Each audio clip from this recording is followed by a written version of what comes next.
The other thing that I want to talk about, it's kind of related to this, Trevor. And it has to do with the releases, but it also has to do with like a strategy of the company. So a few years ago, WWE, when AEW came about and AEW started signing some people, WWE they got scared. They Right. got scared that talent was going to go over to AEW, make them more legitimate. And what did they start doing, Trevor? They started hoarding talent. They started giving out big contracts to people like Mike Canales and Maria Canales, who in WWE weren't doing anything, but they started hoarding them. They started giving out huge extensions. That's how Braun Strowman got his $1 million of contract. That's how all these people started getting paid. And that was the strategy 2 years ago. Get as many talent signed so that AEW or someone else doesn't have a chance, so we can hoard all the best talent in the world.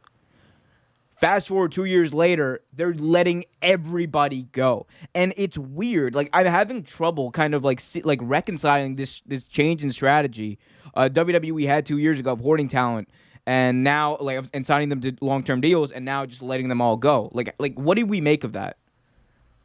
Yeah, that's one is selfish, and I think, and honestly, I think it's one of those things where no, we don't use them, but but we don't want you to make them, make them better, make them more popular. It's kind of like having a toy, right? Kid has a toy, he plays with it for like maybe a few months, and then he gets another new toy. He's rather play with that toy, but he doesn't want the other kid to play with that old toy, so he keeps that toy like hidden, like he hoards that toy, and that's kind of what they're doing. Like they're keeping that talent to themselves, but they don't want anyone else to have it. They don't want anyone else to make money off that talent. They're not using it, but they don't want anyone else to use it.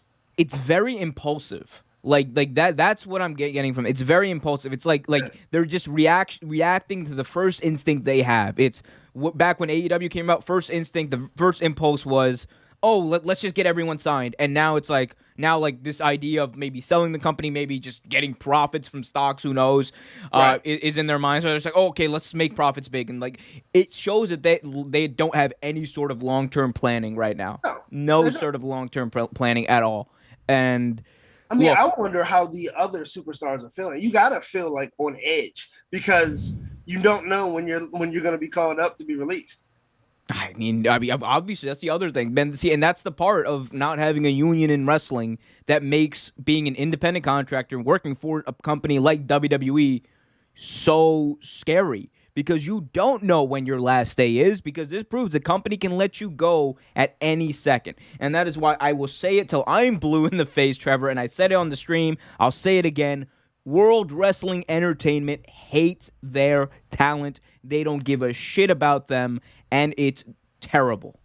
Nah, it's not.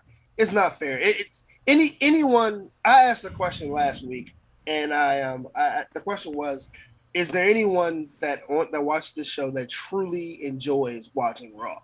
Oh, And they're there. They're out there. They're out there. I'm Well, sure I'm sure they are, but no one said anything on this stream so far, and no one has said anything on my Twitter. So I'm guessing either they want to make me look like a jackass, or which is perfectly fine, or they just don't want to talk up about it because they realize the product that they watch is a bunch of bullshit and they're embarrassed by it.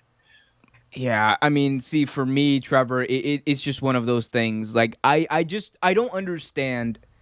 I don't understand how people can take it seriously. There are some delusional fans out there, and I love wrestling fans. Don't get me wrong. There's some delusional WWE fans who are out there saying that, oh, well, WWE, man, it's like a family. Vince treats these people like a family, and that's what you hear about Vince.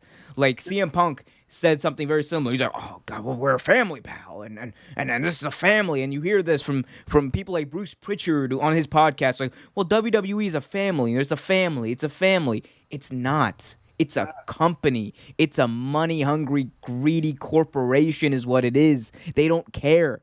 This proves they don't care about you. If it was a family, you know what WWE would do, Trevor? They'd give their wrestlers health insurance.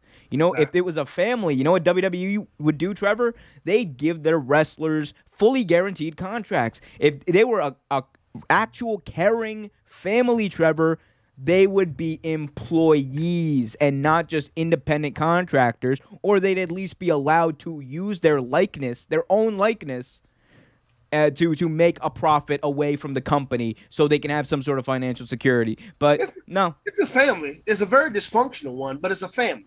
I would not. I don't know, man. I don't know. It's no, like it's one of those things. Like I totally agree with you. They scream family all day long. You really want to know how much of a family they are? Ask Owen Hart's wife how much of a family they are. You really want to know? Ask her. She'll tell you how yeah. much of a family they are. Thanks for watching this video from Real Take Sports Talk. Remember to like, share, subscribe, hit that notification bell so you get notified whenever a new video is released. Also, remember to check out our live show every single Thursday at 8 p.m. right here on the YouTube channel. And remember, keep it real.